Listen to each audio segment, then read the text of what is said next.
Hey, Scott Jordan and Mark Warner here for Jancast number 96, Thursday, April 29th, 2021. And it won't be long now. We won't have to wear these. Looking That's forward positive thinking.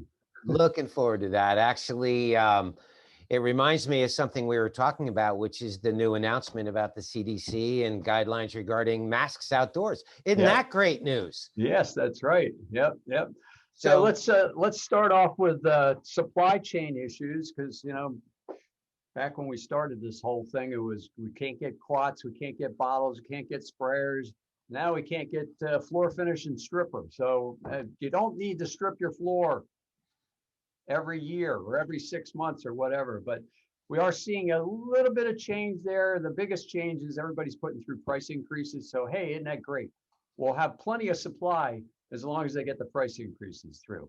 That's just a coincidence, right, Mark? Is something about that. But what are you going to do? Part of it is the Texas freeze, and you compound that with the blockage of the Suez Canal, and then it means that the world is kind of less shocked to hear about supply chain interruptions, and perhaps less shocked to hear about price increases. I was talking to a gentleman earlier today, Scott. He said a price of 4x8 sheet of lumber was $8 last year. It's $36 this year. Yeah, I was going to have a construction job done at my house, and we decided to postpone the whole thing because exactly what you're talking about. The wood cost was going to be a 200% increase over what it would have been 6 months ago. And that's if you can even get the wood. So yeah, it's crazy. But on the supply chain, while we have issues producing stripper, we do have from certain suppliers, and I'm not going to say who, because then our competition will run out and try to buy the same polymer. But we do have floor finish available. Would they really do that? Yes, they probably, because they do watch this show. They watch this show, right? If I were them, I'd watch this show. Well, actually, we've gotten emails from some of our competitors saying, "Hey, great show." But so we do have polymer. So talk to your account managers, give us a ring, shoot us an email, and we'll let you know what products we've got. So we're not completely out. Stripper is very difficult, but we do have some really great finishes that are still available in good supply. So that's good news. Absolutely. And the bottom line is that we're happy to be, engaging conversations regarding what we have and what's available, so that if you're really curious whether you can get some, just give us a call. Yeah. So what's going in the world on the COVID, Mark? Well, the biggest news that's going on is horrific stuff over in India.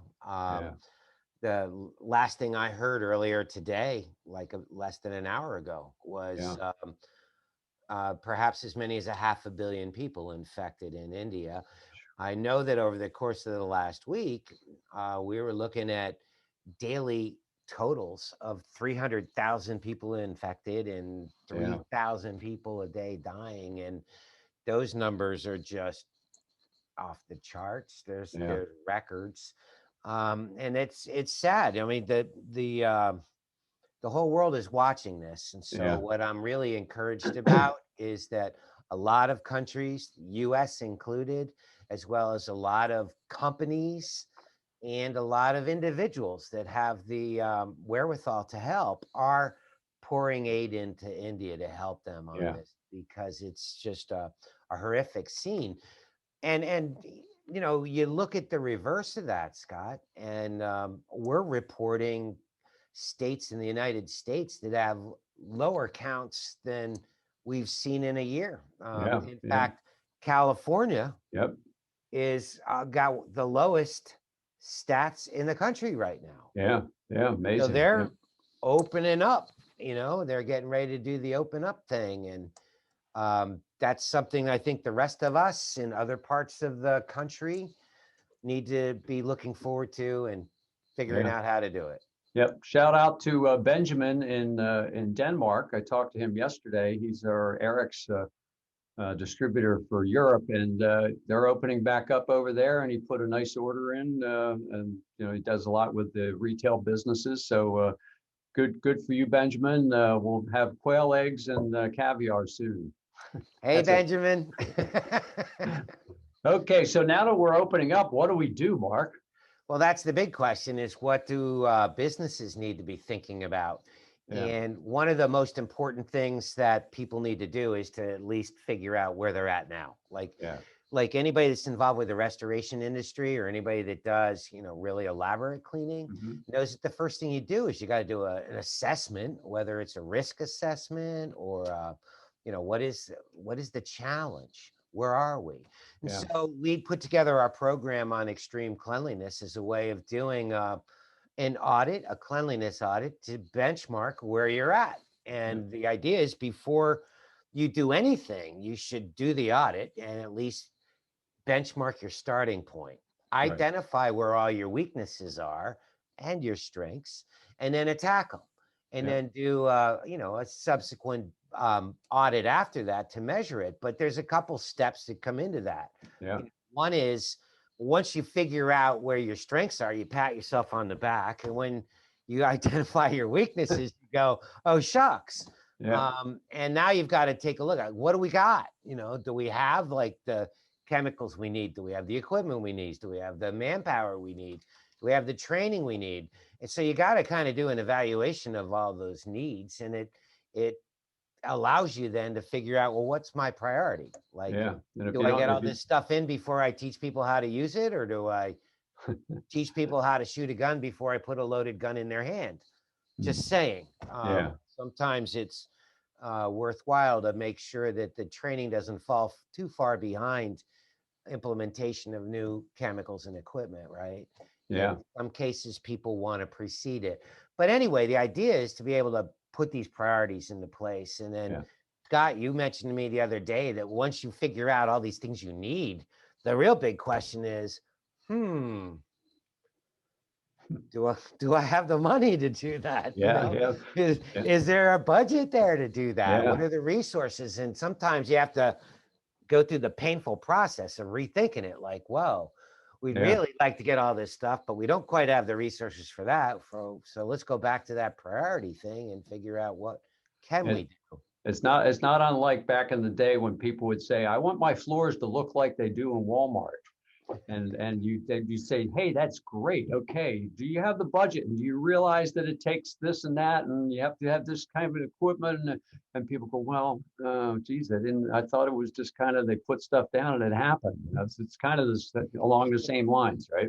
Yeah, absolutely true. Yeah, So, I mean, yeah, we know that every surface we deal with has its own challenges. There's yeah, things that we do on a daily basis or a routine basis, which is soil removal. And there's things that we do on a like restorative level, hmm, where we're trying to make it look as close to new as possible because it degraded to a pathetic point. yeah, And then there's some things that we do in between that we do to try to keep that surface looking good. And that has to do with, above the floor surfaces, stainless steel, glass, even windows, yeah, yeah, even hard floors. That fits into that equation very, very easily. Restroom care fits into that equation, as does carpeting.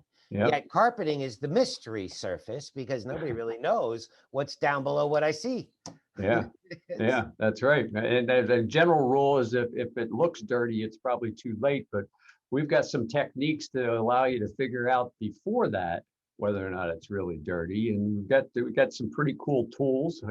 This is a digital microscope. Some of you that have known Bullen for a while know that we innovated this piece of equipment for showing you villainous soil back in the day, right, Mark? Right, right. I That believe all it had was to do. a third generation encapsulation that nobody even knew there was a first and second. That's so true.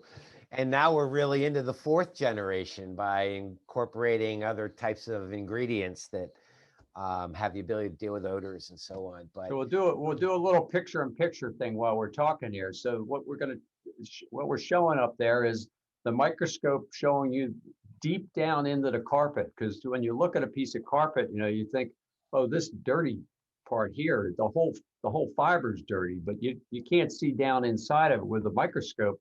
You really can, which is what you're seeing hopefully up in that little corner shot we got there. Yeah, there's several things that we can use a microscope for, and you mentioned identifying villainous soil and resoiling, and we can get into that in a minute. But where the biggest mystery is how do I determine what my carpet cleaning frequency ought to be? Yeah, And you mentioned earlier, if you wait until it looks dirty, you waited too long. Carpet's got the unique ability to hide soil, and it can hide it down in the middle third of that carpet fiber, which is below the line of sight. yeah. And then liquids actually travel where gravity takes it right down to the backing. And Hmm. that's the bottom third. And the carpet may look visibly clean, but at the same time, what's happening is the soil is starting to build down along the backing from liquid soils, and down around that middle third from soil that's not being picked up through the vacuum cleaner. And Yeah, at some point, it just can't fit any more dirt and hide it. So at that point, it becomes visible. Now, microscope is a very cool tool, as you can see on the screen, yeah, of being able to look down below what appears to be clean carpet to determine what kind of soil load do I have happening down there, so that you can use scientific measurement to determine at what stage can I incorporate the required interim techniques yeah, needed to take the soil out of the carpet and to extend that period of time before I have to go in there and flood it and suck it with an extractor, and deal with 1 to 2 days versus of moist carpet, which is yeah, a problem yeah. too. It's kind of scary with what you see down there. It's And at that's some point, it not only does it appears to be dirty, it even gets harder and harder to get it out of the carpet, as you put it, with the extraction unit. But even a vacuum cleaner at some point can't keep up with it. And there's other challenges. Not all soils are inorganic, Yeah, like right. dirt and grit. Yeah. So you've got organic soils that can work down there, whether it's food spills or whatever. And those become a source of odor as well. Hmm. So if we're trying to deal with the perception of cleanliness, we can't just deal with what we can see. You have to deal with what we can smell. The other tool, the cool thing that tool does as a microscope for um, carpet care, is to help us identify what it is we're dealing with in our spots and stains. Yeah. Is it some type of spot based on soils, whether it's liquid or other, that is attached to the fiber on the surface of the fiber? Yeah. Or is it something that might have migrated into the fiber, more along the lines of being a stain? And they take different techniques, different Hmm. chemistries, and sometimes different equipment in order to attack them. And so the microscope should be a very good tool for Yeah. speeding up that process and being able to identify what you need to do, rather than using guesswork and just going through Yeah. It you is know it is rather important to pick the right product, because I know in the past we've talked about a good spotting program. If you're doing a good job of spotting and you're using the wrong product, you're actually creating a bigger spot in the area you're cleaning the spot with, because it's then going to create a residue that's going to cause the area that started out small is now larger, because you've introduced more chemical that a good spotter looks like it did a miracle that day, but hours later when it dries and you start walking on it, all of a sudden the spot's back. How's that possible? I just cleaned it. Well, you created some sort of sticky residue or something from the cleaner, because a good butyl cleaner is going to give the appearance of cleaning the spot, but it's also going to resoil even faster. Yeah. and we call that villainous resoiling. That's Scott Yarden trademarked word. No, no, you too. Yeah, yeah, yeah. Yeah, so hopefully that everybody finds that interesting. More info on the microscope and stuff like that. Get in touch with us. But let's hope that we're turning the corner, and we'll give you more audit tips and things like that in future shows. Sounds good. Thanks for tuning in, and Yeah, I guess it's time to get back to work. yeah, So, not much longer. If we were doing the show outside, we might not have to wear these. that's true. That's true. Okay, All see y'all. right, thank you very much. Thank you.